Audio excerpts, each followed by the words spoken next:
Why would a book get banned in prisons? Not a book filled with violence, not a book teaching crime, but a book about strategy, human behavior, and psychology. That book is The 48 Laws of Power by Robert Greene, and across the United States, prison systems have labeled it as contraband. Inmates caught with it can have it confiscated. In some states, it's outright banned. Why? Because knowledge of power is more dangerous than any weapon. And inside a prison, where influence and survival are everything, these 48 laws become tools that can shift the entire balance of control. Chapter 1. The Book of Invisible Weapons. The 48 Laws of Power isn't written like a normal self-help book. It doesn't tell you to be kind or set goals.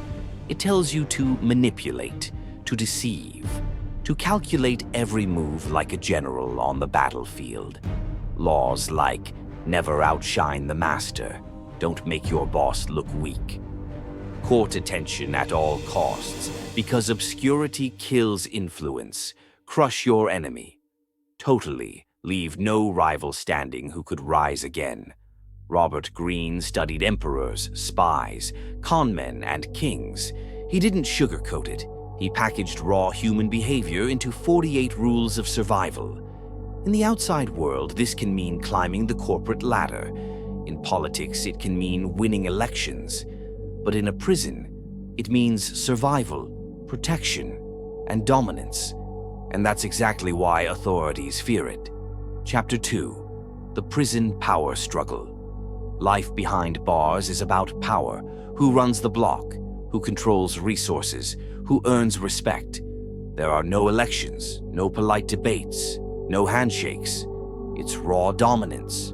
A world of constant negotiation, manipulation, and intimidation. Prison authorities already struggle to keep gangs under control.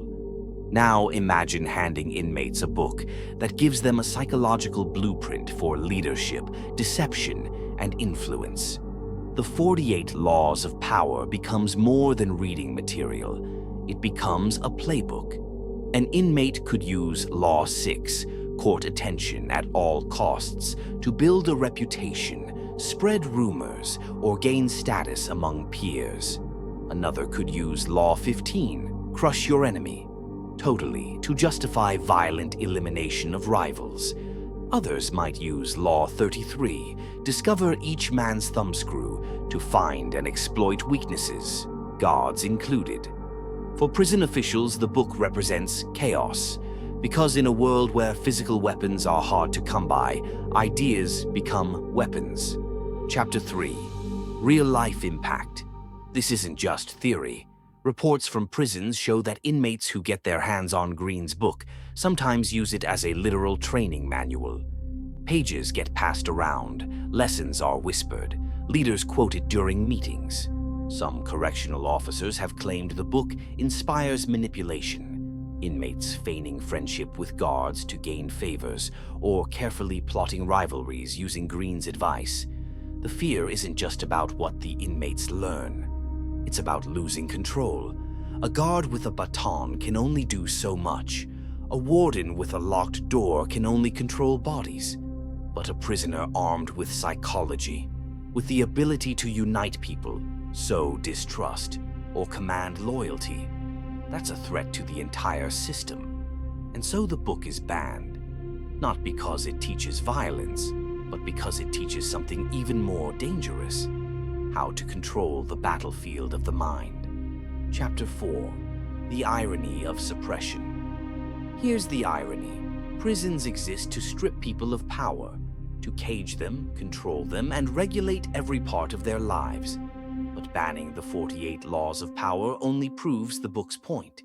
Those in power always seek to limit knowledge that threatens their dominance. Think about history. Machiavelli's The Prince was banned and burned when rulers feared it exposed their strategies. Hermetic texts like the Kybalion were hidden because they taught laws of mental and spiritual mastery. Even religious and political works have been censored for centuries when they challenged authority.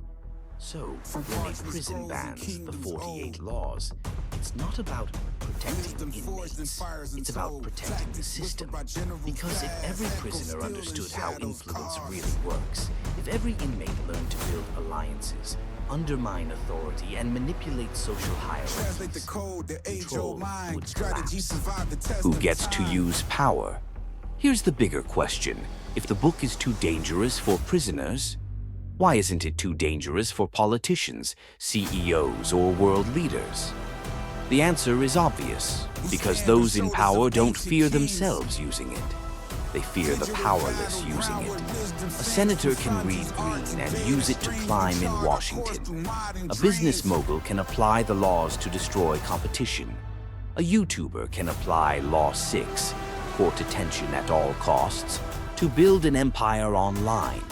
But an inmate using the laws to carve influence in a cell block, that's unacceptable.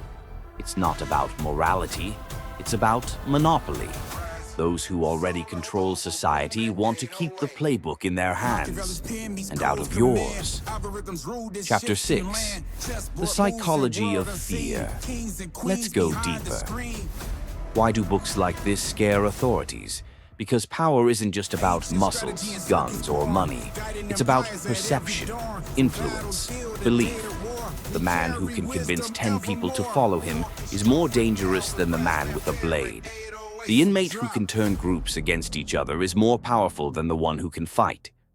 Prisons fear the 48 laws because it shows inmates that violence isn't the only way. It shows them that the true battlefield is psychological. And once someone understands that, control through force becomes weaker.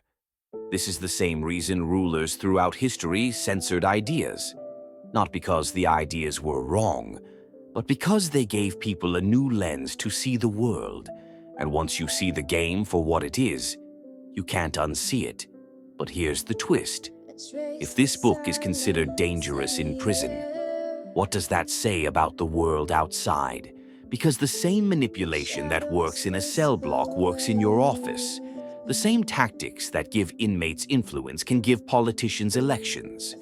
The same rules that scare wardens are the same rules used by CEOs, influencers, and leaders across the globe. The prison ban is a message, a quiet admission that power knowledge works, that these 48 laws aren't just theory, they're tools. Tools sharp enough to be considered contraband. So ask yourself, why aren't schools teaching this? Why isn't it common knowledge? Because, just like in prison, the fewer people who understand power, the easier it is for the system to control them. Closing message. The truth is simple. The 48 laws of power is banned in prisons not because it's evil, but because it's effective. It exposes the mechanics of influence that authorities don't want everyone to know. And whether you're behind bars or walking free, the lesson is the same. Those in power will always try to keep the playbook out of your hands.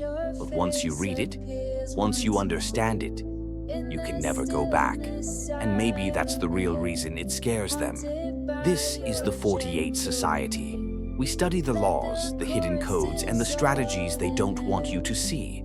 Because power isn't given, power is taken. Subscribe and join us as we uncover the knowledge the system fears the most.